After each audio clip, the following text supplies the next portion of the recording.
మేషరాశి బంధుమిత్రులతో స్వల్పంగా విభేదాలు, వృషభరాశి వారి నిరుద్యోగులు శుభవార్తలు వినుట, మిథున రాశి వారి దేవాలయ దర్శనాలు, నూతనమైన గృహ వాహన లాభాలు, కర్కాటక రాశి వారి వ్యాపార మూలిక మార్పులు. త్రైగుణ్యం చ మహాసూరం బ్రహ్మ విష్ణు శివాత్మికం మహాపాపహరం దేవం తం సూర్యం ప్రణమామ్యహం. భక్తివన్ ప్రేక్షకులకు శుభోదయం. 26/7/2026 స్వస్తి శ్రీ చాంద్రమానం శ్రీ పరాభవనామ సంవత్సరం దక్షిణాయనం గ్రీష్మ ఋతువు ఆషాఢమాసం శుక్లాపక్ష ద్వాదశి ఆదివారం. ద్వాదశి మధ్యాహ్నం 1:49 వరకు అంటే పూర్తిగా మనకు ఉందన్నమాట ఈరోజు. జ్యేష్ఠ నక్షత్రం ఉదయం 8:35 వరకు. అలాగే వర్జాల ఈరోజు దుర్ముహూర్తం సాయంత్రం 4:49 నుండి 5:40 వరకు. సూర్యోదయం 5:40, సూర్యాస్తమయం 6:32. రాహుకాలం సాయంత్రం 4:30 నుండి 6 గంటల వరకు రాహుకాలం. శుభ సమయం ఉదయం 6 గంటల నుండి 7:10 వరకు ఉదయ శుభకాలం. మధ్యాహ్నం 3 గంటల నుండి సాయంకాలం 4 గంటల వరకు శుభకాలం. ఐంద్రవ యోగం రాత్రి 11:52, బాలువ మధ్యాహ్నం 1:49, కౌలవకరణం రాత్రి 2:50.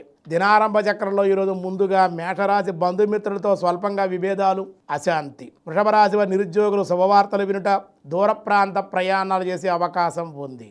మిథున రాశి వారి దేవాలయ దర్శనాలు, నూతనమైన గృహ వాహన లాభాలు, కర్కాటక రాశి వారి వ్యాపార మూలిక మార్పులు, జాయింట్దారులతో సమస్యలు ఉండే అవకాశం ఉంది.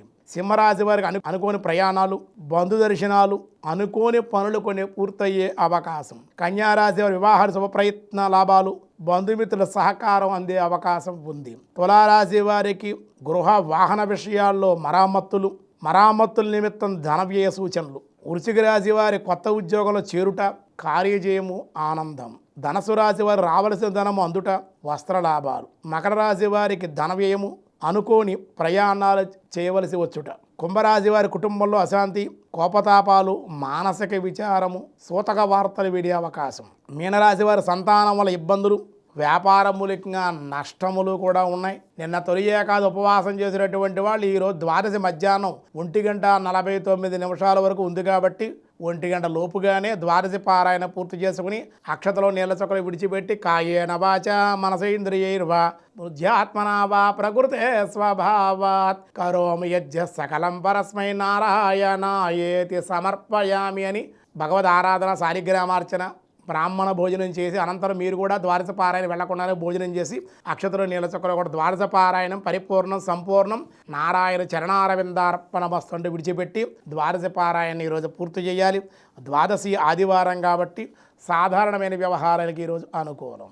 భారతీయులు, ప్రవాస భారతీయుల యొక్క కోరిక మేరకు అసలు గ్రామదేవతలు ఎవరు, ఎలా అవతరించారు, గ్రామదేవతలను ఎందుకు మనం ఆరాధించాలి, గ్రామదేవతలను ఆరాధించడం మనకు కలిగే ఫలితాలు ఏమిటి, అసలు గ్రామదేవతలు ఎందుకు గ్రామాల్లో ఉంటారు, దానికి కారణం ఏమిటి అని భక్తుల యొక్క కోరిక మేరకు భక్తివన్ నా ద్వారా మీకు అందిస్తోంది. గ్రామదేవతలు జగన్మాత యొక్క స్వరూపాలు మామూలుగా అయితే. ఎందుకంటే మనకి గ్రామదేవతల గురించి, అమ్మవార్ల గురించి విశేషమైన శక్తి అంతా కూడా, ఆ సంపూర్ణమైన విజ్ఞానం అంతా కూడా మనకు దేవీ భాగవతంలోనే మనకు చెప్పబడింది. అలాగే దీన్ని ఆగమం కూడా ఉంటుంది, శాక్తేయము అంటారు, శక్తికి సంబంధించినటువంటి మాట. కాబట్టి ఈ దేవీ భాగవతం ఆధారంగా కొన్ని గ్రంథాల ఆధారంగా చూస్తే మనకి అమ్మవారిలో నుండి కూడా, జగన్మాతలో నుండి ప్రథమాంశ, పూర్ణాంశ, కళాంశ అంశ అని చెప్పి 4 రకాల అంశాలు ఉంటాయి. ఆ అంశాల ద్వారా అమ్మవార్లు రావడం జరిగింది. అమ్మవారిలో ఉండే అంశ ఇవన్నీ రూపాలన్నీ కూడా.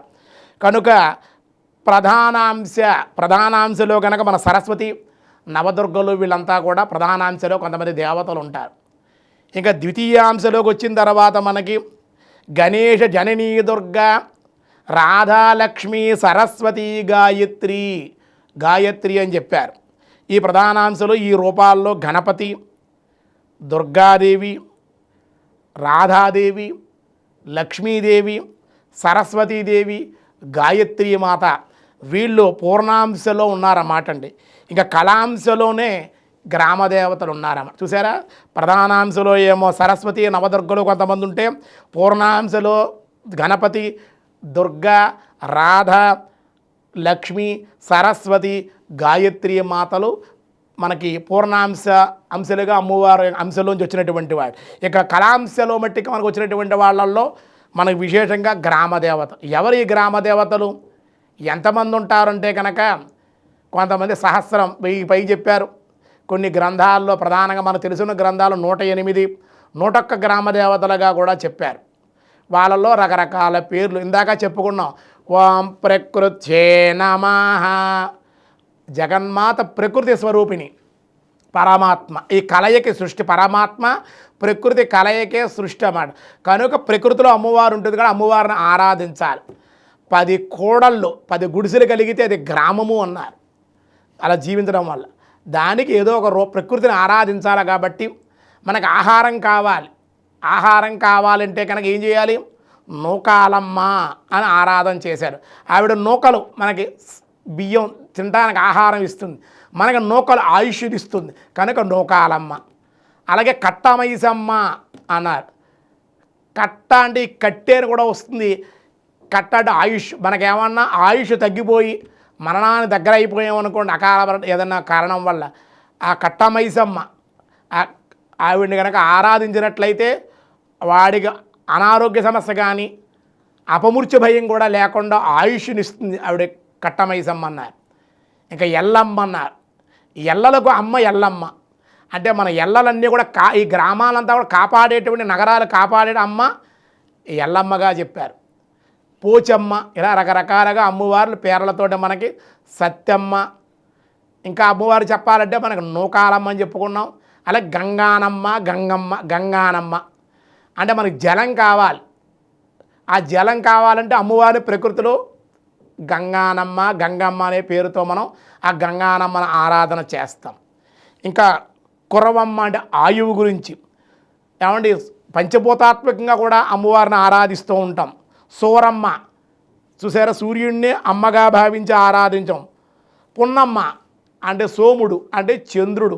ఇలా అమ్మవారి పంచభూతాత్మక పృథివీ, వాయు, జల, అగ్ని ఈ రూపాలతో పంచభూతాత్మకంగా ఆకాశ విధానంలో కూడా అమ్మవారిని మనం ఆరాధిస్తూ ఉంటాం అన్నమాట, విశేషంగా అమ్మవారిని. కాబట్టి దుర్గగా, గాయత్రిగా, రాధగా అమ్మవారు, లక్ష్మీ, సరస్వతి, దుర్గా అంశగానే అమ్మవారు జగన్మాతలోంచి ఈ కళాంశలు అనేటువంటి గ్రామదేవతలుగా వీళ్ళు వచ్చారు అని చెప్పారు. చాలా విశేషమైనటువంటి దానిగా మనం పరాశర మహర్షి కూడా ఆయన పురాణాల్లో ఆయన కూడా మనకి దీని గురించి, శాక్తేయం గురించి, అమ్మవార్ల గురించి కూడా ఆయన కూడా మనకు విశేషంగా తెలియజేయడం జరిగిందన్నమాట. కాబట్టి అమ్మవారిని విశేషంగా మనం ఆరాధన చేయాలి. అలాగే అమ్మవారు దుర్గాదేవి కదా, మరి అమ్మవారు సోదరుడు ఎవరు? నారాయణుడు. ఆయన పోతురాజుగా ఉంటాడన్నమాట. పోతరాజు, పోతు ప్లస్ రాజు, పోతరాజు. సహస్ర శీరుష పురుష అని ఋగ్వేదం చెప్పింది. కనుక పురుష శబ్దం పరమాత్మ నారాయణుడే. కనుక ప్రకృతి ఈ విధంగా ఉంటే సోదరుడుగా ఇక్కడ ఈయన జగన్మాతకు సహాయకుడిగా ఈయన సోదరుడిగా పోతరాజుగా ఉన్నాడు ఈయన. కనుక అందుకే గ్రామదేవతకి ఎదురుగుండా పోతరాజు గారు ఉంటారు. అమ్మవారికి విశేషంగా మన వాళ్ళు బోనాలు అని ఆషాఢ మాసంలో చేస్తాం. బోనము అంటే మన అర్థం ఏమంటే మాండవికాలు రకరకాలు ఉంటాయి కానీ భోజనము అని అర్థం. అదే కొన్ని ప్రాంతాల్లో పొంగళ్ళు, కొన్ని ప్రాంతాల్లో నైవేద్యము, ఇలా రకరకాల పేర్లతో అమ్మవారిని విశేషంగా ఆరాధన చేస్తూ ఉంటారు. పోచమ్మ అంటే పోషణ ఇచ్చేటువంటి అమ్మ, అంటే దారి చూపించేటి పని ఇచ్చేటువంటి అమ్మ పోచమ్మ అన్నారు. అలాగే పొంగళ్ళు నివేదన చేయడం, ఇలా రకరకాల అమ్మవారు అనేక పేరులతో అమ్మవారికి వారపోయడం అని. అలాగే వేపాకులు చాలా విశేషంగా, ఆ వేపాకులు కూడా కంటువ్యాధులు అంటకుండా ఉండడం కోసం వేపాకులు అమ్మవారి దగ్గర పెట్టడం. అలాగే పసుపు కుంకుమతో అమ్మవారిని ఆరాధన చేయడం. ఆ పసుపు కుంకుమని మనం రెండు కలిపితే బండార్ అంటారు. ఆ బండారుని బొట్టు పెట్టుకుంటే ఈ ఆటలమ్మ, పొంగు, ఈ అంటువ్యాధులు ఇవన్నీ తొలగిపోతాయి. ఎందుకంటే ప్రకృతిని మానవుడు సనాతనంగా ఆరాధించడం మొదలుపెట్టాడు అమ్మవారికి. అందుకే కలరా, మసూచి వ్యాధులన్నీ కూడా అమ్మవారి ఆరాధన వల్ల, ఈ వేపాకులు గుమ్మాన్ని కట్టుకోవడం వల్ల, గడపకి పసుపు రాసుకోవడం, కాళ్ళకు పసుపు రాసుకోవడం, ఇంట్లో సాంబ్రాన్ని పొగ అమ్మవారు వేయడం, వాళ్ళు ఇంట్లో ఇల్లంతా వేయడం వల్ల ఈ విధంగా వాళ్ళకి ఏ విధంగా కలరా, మసూచి వ్యాధులు సైతం కూడా అమ్మవారు తగ్గి ఇప్పటికి కూడా పొంగు, ఆటలమ్మ ఇవి కూడా ఇప్పుడు తగ్గుతాయి. అందుకే అమ్మవారికి వాళ్ళు ఈ వారపోసి అమ్మవారికి మొక్కుకుని 11 రోజులు 7 రోజులు ఎంతో కొంత దీక్షగా ఉండి ఏది ముట్టుకోకుండా ఇంట్లో నూనె సరుకులు ఏవి పెట్టకుండా అడిగింది పెడుతూ మూకుడు అనేది పెట్టకుండా శుభకార్యాలు ఏవి చేయకుండా 11 రోజులు 10 రోజులు కూడా వాళ్ళు పొక్కుల కింద వస్తుందన్నమాట. అది తగ్గాక అమ్మవారికి నైవేద్యాలు పెట్టుకుని ఆరాధన చేసుకుంటారు. అందుకే అమ్మవారిని గ్రామదేవతాయ విద్మహే సర్వజనరక్షకాయ ధీమహి తన్నో గంగానమ్మ పోలేరమ్మ, అలాగే నూకాలమ్మ, ధనలక్ష్మమ్మ, గొల్లాలమ్మ, పెద్దమ్మ, ఎల్లమ్మ, పోచమ్మ ఇలా రకరకాల పేర్లతో, నూకాలమ్మ, సత్యమ్మ ఇలా రకరకాల పేర్లతో అమ్మవారు మనకు అనేక పేర్లతో ప్రతి గ్రామానికి ఒక దేవత ఉంటుంది. మన అధికారాలు మనకు ఎలా ఉన్నాయో దేవతా అధికారాలు కూడా ఉంటాయి. ఒక పాలనకి ఇస్తారన్నమాట. వాళ్ళకి శక్తిపీఠాల్లో పెద్ద పెద్ద దేవతలు ఉంటారు. మళ్ళీ దాని కింద దిగువ వచ్చిన గ్రామాలు ఉంటాయి. ఇప్పుడు ఈ గ్రామాల్లో ఉండే దేవతలు వేరు, ద్వీపాల్లో ఉండేటువంటి దేవతలు వేరు, క్షేత్రాల్లో ఉండే దేవతలు వేరు. అయోధ్యకు ఒక దేవత ఉంది, బద్రీనాథ్కి ఒక దేవత ఉంటుంది,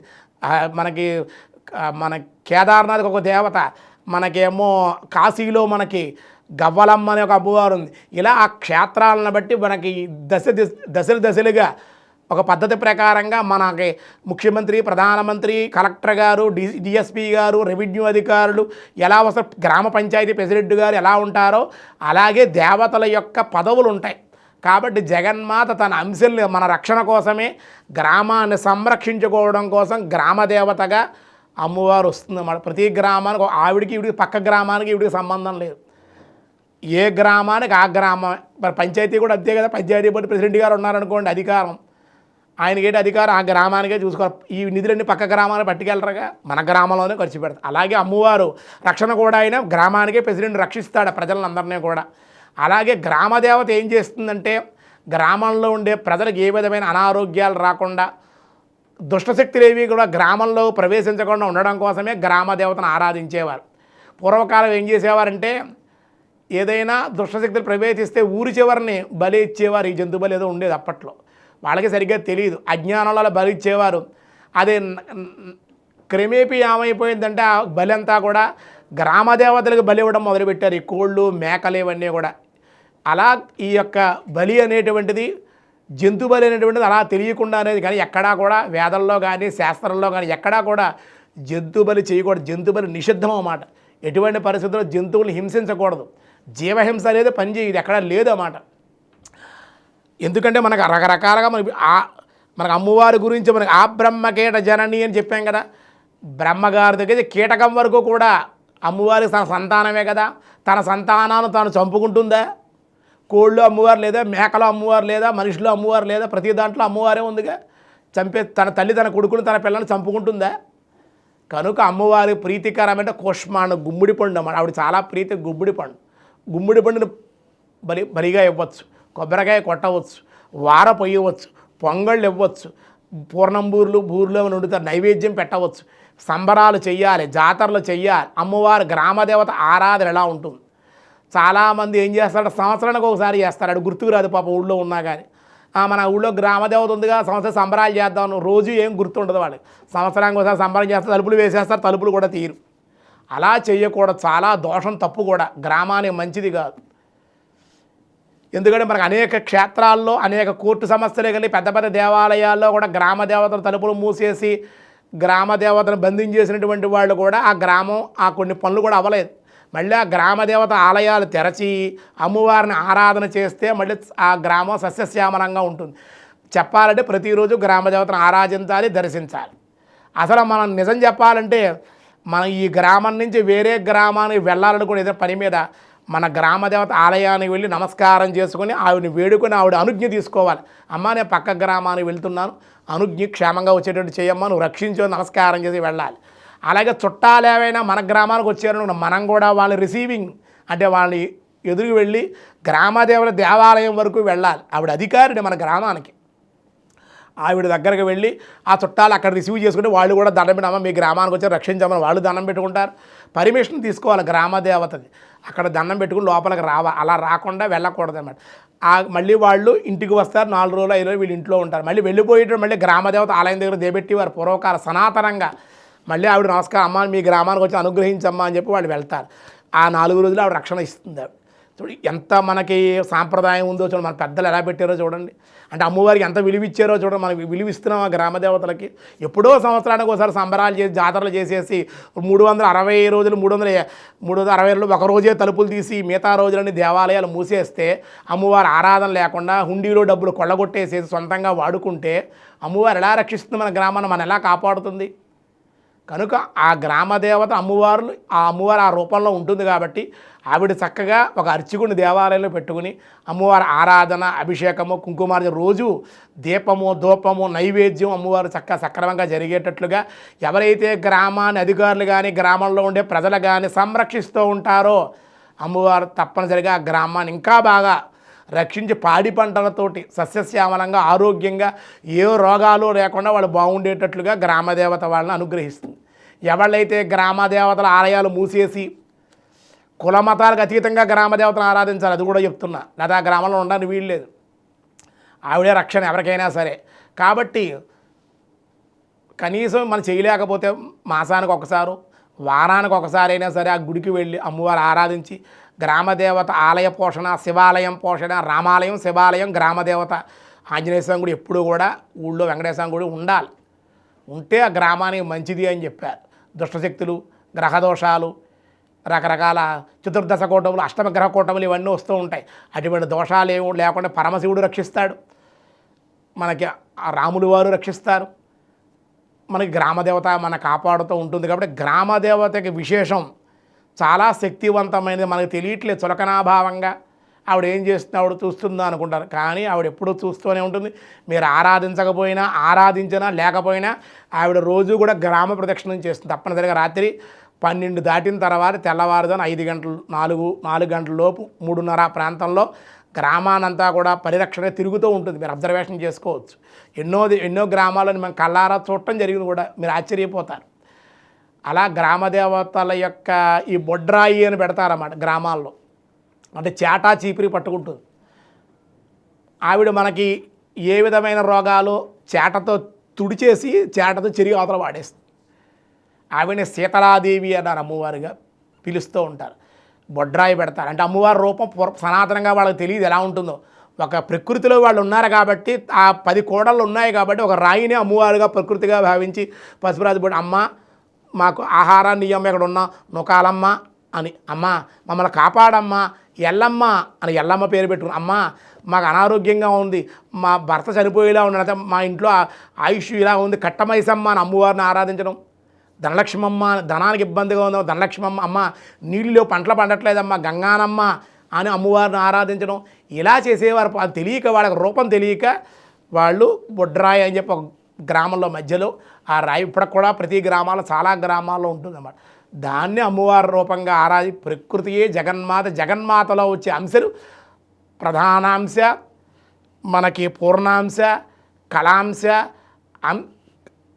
కళాంశ, అంశ అన్నారన్నమాట. కానీ కళాంశలోనే ఈ 101 గ్రామదేవతలు, 101 కానీ 108 గ్రామదేవతలు మనకు వచ్చినట్లుగా గ్రామదేవతల యొక్క వైభవాన్ని మీకు తెలియజేశాం భక్తివనం ద్వారా. గ్రామదేవతాయ విద్మహే సర్వజన రక్షకాయ ధీమహి తన్నో గంగానమ్మ ప్రచోదయాదు, తన్నో పోచమ్మ ప్రచోదయ, తన్నో ధనలక్ష్మీ ప్రచోదయాదు, తన్నో నూకాలమ్మ ప్రచోదయా, తన్నో గొల్లాలమ్మ ప్రచోదయాత్, తన్ను అని మన రకరకాలుగా అమ్మవారి పేర్లతో మనం ఇలా పిలుచుకుని అమ్మవారి గ్రామ రక్షణ కోసమే ఆవిడ ఉంది కాబట్టి ఆవిడ్ని గౌరవించి ఆరాధించి పూజించి అందరూ కూడా తరించి ఆరాధించి చూడండి. మీ కుటుంబం అంతా కూడా అన్యోన్యమైన దాంపత్యంతో, మంచి ఆరోగ్యంతో, మంచి సంతానంతో కూడా ఉంటారన్నమాట. మంచి సంపదలతోటి, పాడి పంటలతోటి కూడా తొలతూగుతూ ఉంటారు. గ్రామదేవతలను ఆరాధించడం వల్ల గ్రామదేవతల విశిష్టత ఇది అని మీకు భక్తివనం ద్వారా తెలియజేస్తూ మీ గ్రామాల్లో ఉండే గ్రామదేవతలు మిమ్మల్ని అందరినీ అనుగ్రహించాలని, చక్కగా మీరందరూ ఆవిడని ఆరాధించి అర్చించి తరించాలని చెప్పి భక్తివనం ద్వారా కోరుకుంటూ ఉన్నాం.